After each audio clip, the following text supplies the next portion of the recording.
કેશોદમાં લુખાનો આતંક, યુવકોને મારી લૂંટ કરી, સોશિયલ મીડિયામાં વિડીયો પોસ્ટ કરી ખોફ પેદા કરતા સામે કાર્યવાહી થશે ખરી?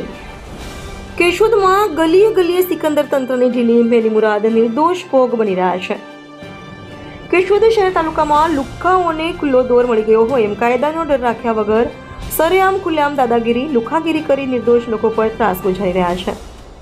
કેશોદના માંગરોળ રોડ પર આવેલા પીપલિયાનગર વિસ્તારમાં હનુમાનજી મંદિર નજીક કરાઈ બબાલ. કેશોદમાં વાયુ વેગે હુમલો થયાના સમાચાર ફેલાતા સરકારી દવાખાને આગેવાનો, યુવાનો, લત્તાવાસીઓ એકઠા થઈ ગયા હતા. કેશોદ પોલીસ દ્વારા આગળની તપાસ હાથ ધરી આરોપીઓને પકડવા ચક્રો ગતિમાન કર્યા.